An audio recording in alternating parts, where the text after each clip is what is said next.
So I want to ask you something today. And I don't want you to answer it right away. I want you to let it kind of noodle around. Just sit with it for a minute, running around in your head. When is enough enough? Seriously, when is enough enough?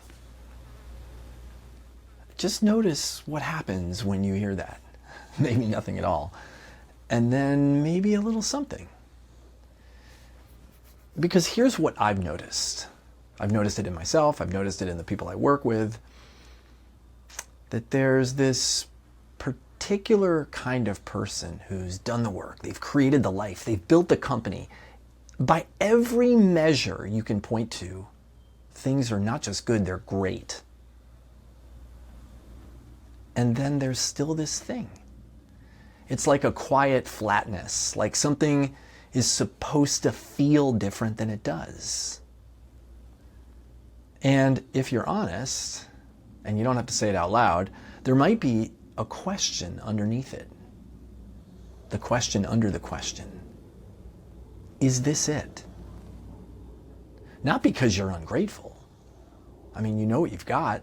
You've worked your ass off to get it. But just this gap between how your life looks and how it actually feels. So the question then becomes, what do you do with that question? If you're anything like the people that I know, and also probably like me, you try to answer it the way you answer everything. You define the goal, you define the target, you build the plan, you execute. So you set a number, you've got this milestone you want to hit, a version of your life that once you reach it, you'll finally get to exhale. But here's the thing. Some of you have already hit that number. My guess is probably more than once. And the feeling was still there. So what happened? You shift the target. Okay, and once we hit this next thing, once the kids are through school, once we close this deal, once I sell, one more year. And you're smart enough to see the pattern. You can actually name it from the outside. You've probably even said it out loud to someone. But see, knowing it doesn't stop it. And I want to offer you something about why that is. See, the ceiling keeps moving because the thing driving the question never got answered. And no amount of hitting the target is going to fix that.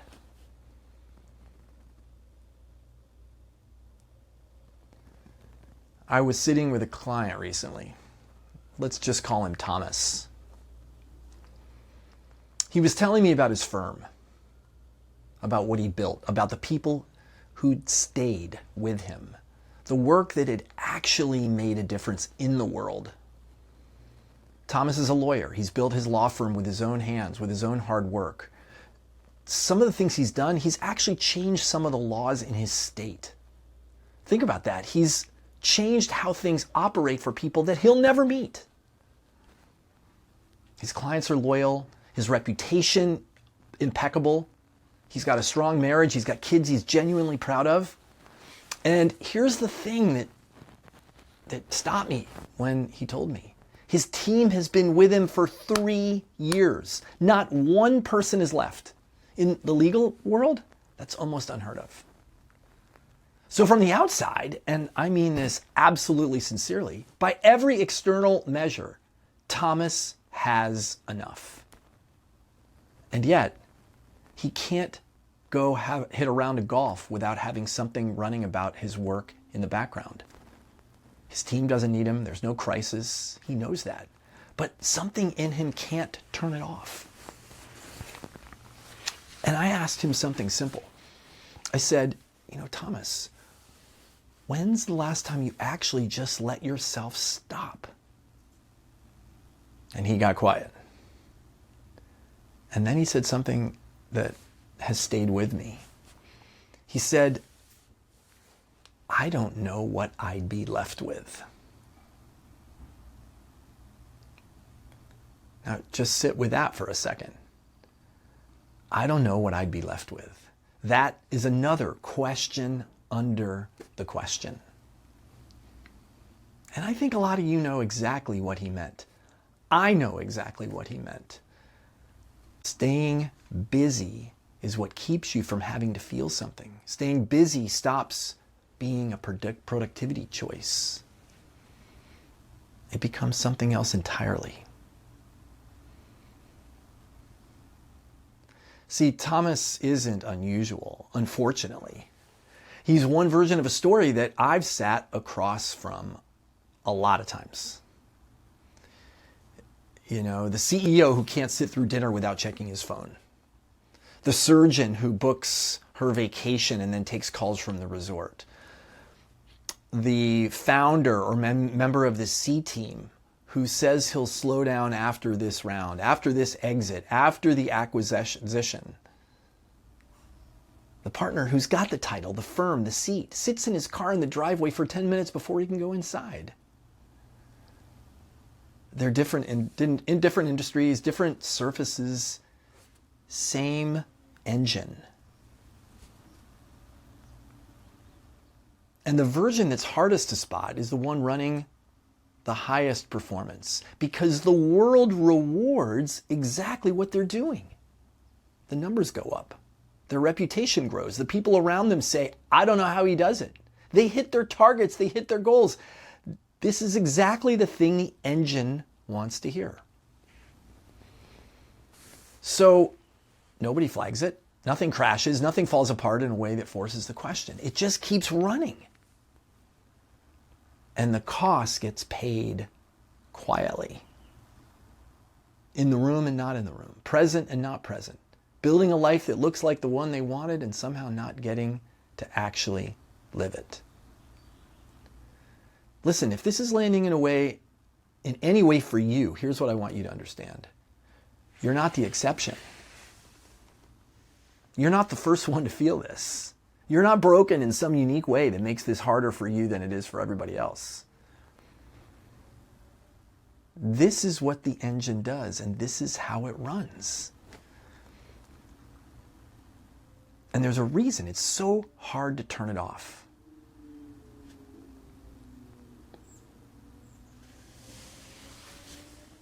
Here's what I want to offer you. And I want you to just stay with this for a minute, because I think it's the thing that actually matters the most here. The question, when is enough enough, is actually pointing at the wrong thing. Because see, there's something you believe that keeps that intact. There's a belief that's been running for a long time, way longer than you realize and way deeper than you actually are present to. The belief that you're not there yet, that you haven't proven it yet, that the next thing, the next win, the next number, the next goal will finally be the one that makes it all real and makes it all work. And I want you to think of that belief as an operating system. It's running underneath everything all the time. You're not running it, it's running you. And what's interesting about operating systems is they don't update themselves based on evidence. You can stack achievement after achievement after achievement. You can accumulate everything you said you wanted, everything you worked for. And guess what? The operating system just generates the next target. That's why Thomas can't just go play a round of golf and be free. This is why you can't hit the number and feel free yourself. The thing doing the measuring was never going to receive it. It just keeps running. So the real question, and the one that actually has an answer, is what's driving the belief? What has you believing that you're not there yet. Now, that's not something I can answer for you in this video. That's an internal question. But let me tell you something. The answer isn't out there. The answer's in here, in here, in your gut. I want to concentrate on something for a second because it's easier to hear all of this and think, okay, interesting. Maybe, but I'm fine. I'm functioning. Things are good. And I'm not here to tell you things aren't good. I mean, most of you have incredible lives. Probably all of you that are watching this. But I do want to ask you to look at what this actually costs in the day-to-day, in the places that matter most. It costs your presence. You're at dinner with your family and you're physically there, but you're somewhere else. Running tomorrow.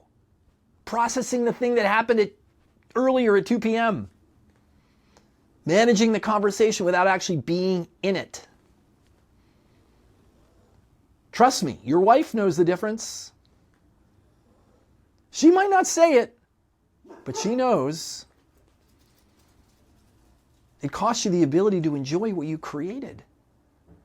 You've done something magnificent, something that matters, and you can't fully feel it because the operating system is already pointing at the next thing. It costs you rest. Not just sleep, though, of course, that too, but the ability to actually rest. Like, stop. Take a Saturday without the guilt following you around. To go somewhere and actually be there fully. And maybe most importantly, it costs you time that you're never going to get back. Your kids are at a particular age right now. Guess what? That doesn't last. Are they getting you? Or are they getting a distracted version of you?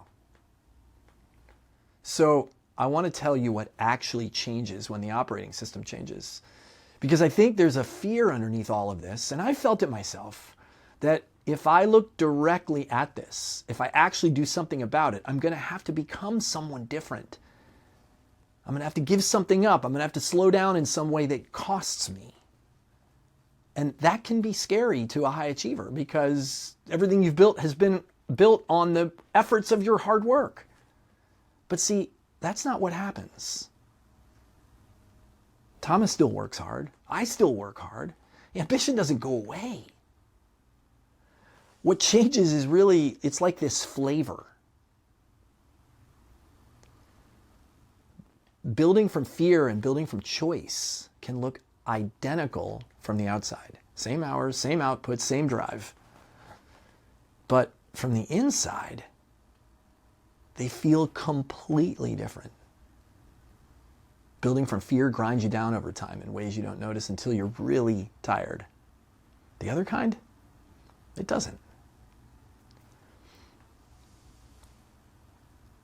And something else actually changes and shifts in the day-to-day. A bad quarter, it doesn't feel like a verdict on your worth as a human being. It's just a bad quarter.